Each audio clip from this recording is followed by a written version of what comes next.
Hey guys, and welcome back to another video. In today's video, I'm gonna be showing you guys how to make a 2v2 2v2 box fights map in Fortnite Creative. So first, we'll show you guys how this works. So we have the little barrier, as you guys just saw here for a split second. We have the weapons right here. So we have the Sentinel and the Veiled, the pump and the AR, and then the Sentinel and the switch kill revolvers. We have the timer on the left right here just to show you guys how much time we have left. And right here we have the map. Right here we just have the 2x4x5 map. But that's pretty much it for the example. I'll show you guys gameplay towards the end of the video. Alright, so first what you guys are gonna do is go to galleries, go scroll to around the middle, so about right here, and you guys should see the reflective black gallery. All you guys are gonna select are the walls, the floor, and that's it. So once you guys select that, all you guys are gonna do is go to the area where you want to build your map, and all you're gonna do is just go up 3 like this, and then you're just going to have a 2 space, and then you're gonna do the same exact thing just like that until you guys have your little area. Alright, so once you guys have this little area like that, all you guys are gonna do is just place the floor around just like this. Alright, so once you guys have this, all you guys are gonna do is just copy it like this, because we're gonna do this one more time so that we can have the weapons area in the second building.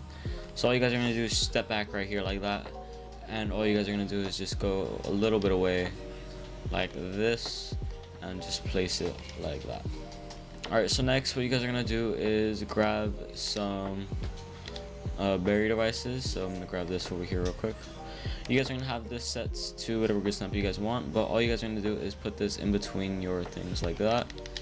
The settings for this are going to be always Night City rooftops 2 and 2, so that you can cover it like that. And you guys are just gonna go over this to all of the areas like this until you guys fill the entire thing for the walls. So now once you guys have that, we're going to add the roof. So you guys can copy those exact same things, but the only differences are going to be the height and the width and depth pretty much. So what we're going to do real quick, hold up. So the settings for here are going to be nebula purple 4, and the height is going to be minimal, which is 0.01. So it's gonna look like this inside the thing. Alright, so once you guys have the little area like this, what you guys are gonna do is go to your content, go to devices, select the player spawners, and you guys are just going to place about 8 of them. No, not 8, 4. So 1, 2, 3, and 4. Now make sure in these settings for these you guys just have visible in game off, so that your players can't see that these are actually placed. Next, what you guys are going to do is go back to content, click the class selector and the player counter. So it's going to be this and this. You guys are going to separate this by grid snap 4. So you guys are going to go to about half of right here, which is about, I'd say, right here, and then you go 1 more to the left. The settings for this are going to be team to switch to is 2, the size of volume is going to be 5, the accent color is sky blue, enabled during phase is always, activation audio and zone audio are off, and display VFX effect on activation is off. And then what you guys are going to do is just copy this, once again center it, go 1 to the right, so you guys have a little nice gap right here. You guys can go towards the middle like that if you guys want to. It's completely up to you. There's still a gap right there, but yeah. Team to switch to, all you guys are going to do is change this to 3 and change this to red orange. so that it looks like that. Next, you guys are going to get the player counter. You guys are just going to place it right there. The settings for this are going to be compare player count fewer than, counted team is 2, include spectators is no, and the success color is red, which makes sure it's the dark red or the medium red, not the bright or super dark red. For the next one, you guys are gonna have the same exact settings, just make sure counted team is 3. Alright, so next what you guys are gonna do is get a teleporter. The settings for here are just going to be none, none, no, no, no, and then you guys can have this yes or no. It's up to you guys. So for the settings, make sure you guys have functions when receiving from both the class selectors, and then you guys are just gonna have that. That's actually it. I'm gonna reset that. And for the settings or functions, you guys are just gonna have teleport when receiving from class selector 1 and 2 on team switch. Now for the player counter settings, all you guys are gonna do is in events, send events to or on count fails, send events to your class selectors, and then make sure it disables them. So this one, it's going to be once this succeeds, it's going to disable that, and once this one succeeds, it's going to disable this one, so that once there's 2 players in this team, there won't be any more players going into it once, well, yeah. Alright, so now for the next area that we're going to be building, it is the weapons area. So all we're gonna need right now are the barrier devices and 2 mutator zone devices. The trigger that we had over here, we're just gonna multiply it 4 times. Some triggers, not triggers, well, we do need a trigger, some switches, some glass, and some item placers with the timer. Now for the settings for the barrier device, all you guys are gonna have is enabled on phase always. Barrier material is red force field. Barrier depth is 2. Barrier width is 0.01, and the height is 3. You guys are gonna copy the exact same thing over to this one, and make sure it's blue force field instead. And to line them up, all you guys are gonna do is have it lined up on the centered left and centered right. Now once you guys have that, we're gonna go back over here. You guys can have the trigger on the other side, but for here, all we're going to have is visible in game off, trigger by player off, trigger by vehicles off, trigger by sequencers off, and trigger by water is off.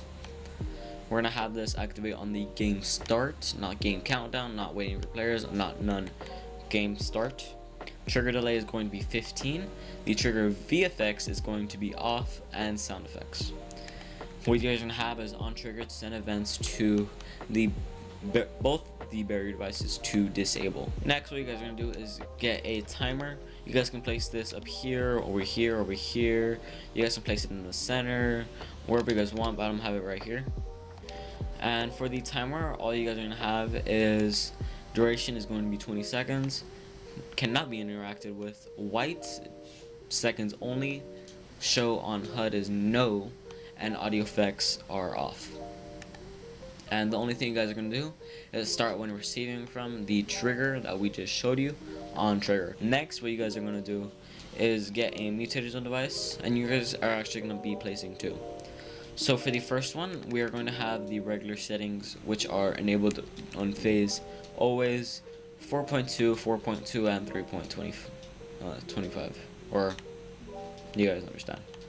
The movement multiplier are going to be 150%, and the VFX are going to be disabled. We're not going to allow building, and we're not going to allow the emo wheel. That's up to you guys. I really don't care. And invincibility is going to be on. And there's not going to be any settings for here. But for this one will have settings, as you guys can see right there. So enabled on phase is none. You're going to have the same size. Same thing here, same thing, same thing, same thing, and same thing. The only thing you guys are going to have is enable when receiving from the timer device on success, and these are going to be the teleporters for the actual map. Now for the switch, these settings are going to be toggle switch, and you guys are going to have on turned on send events to your other switches that you're going to have to turn off. And then you guys are also going to have a item granter, which we have back here.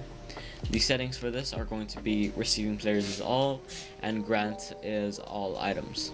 You guys are going to copy this 2 more times and put whatever loadout you guys have.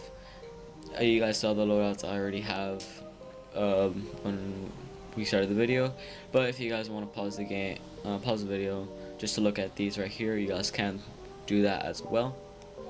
But for the settings for the item placer, you guys are going to have interaction is off, cannot be damaged at game start, 10,000, cannot be damaged by any team or class, and it's going to be icon.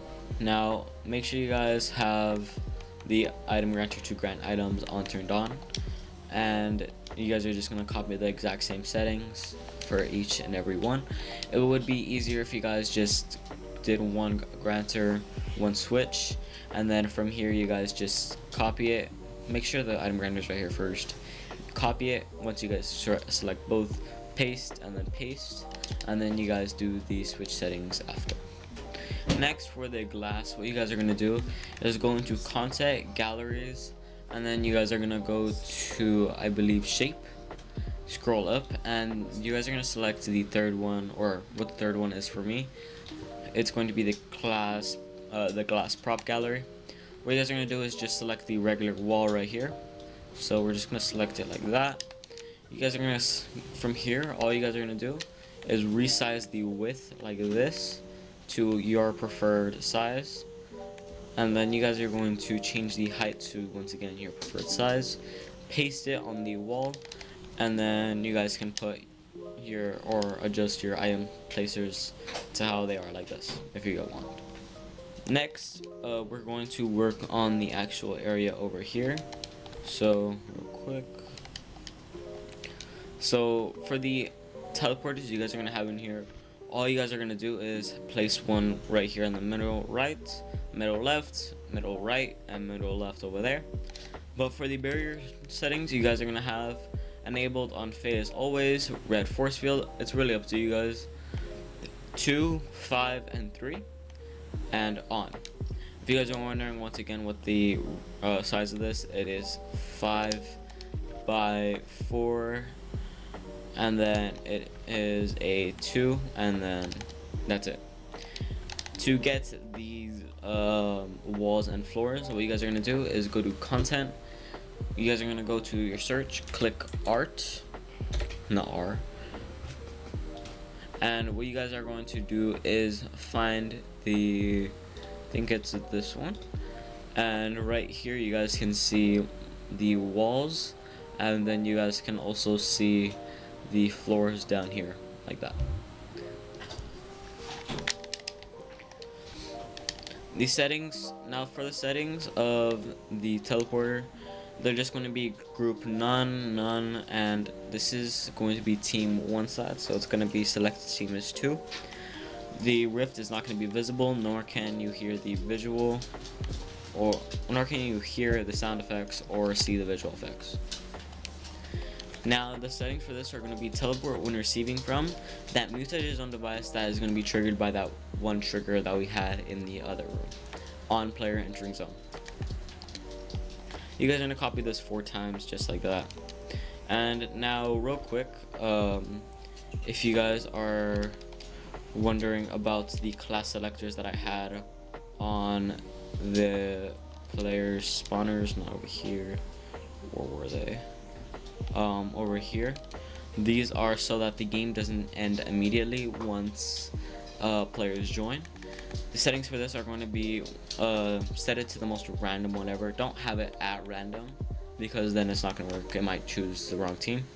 But just make sure you guys set it to 100 and then go down from that. It's not going to be visible at all, so make sure you have volume and the thing invisible. It's going to be only enabled during pregame so that players cannot see nor use this when they're just like around. And the activation and the zone audio and the VFX are all going to be off. There's not going to be anything here. Now also for the barrier to go down over there, we're going to have this last trigger over here. The settings are going to be visible in game is off, triggered by player is off, triggered by vehicles is off, triggered by sequencers is off, triggered by water is off, and the trigger delay is 4. The VFX are off and the sound effects are off. And you guys are just gonna have trigger when receiving from the timer device on success, and on triggers and events to the barrier device to disable. And that should be it. But anyway, hopefully you guys enjoyed today's video. If you guys have any questions, comments, or concerns, please don't leave them down below in the comment section below. And enjoy the gameplay.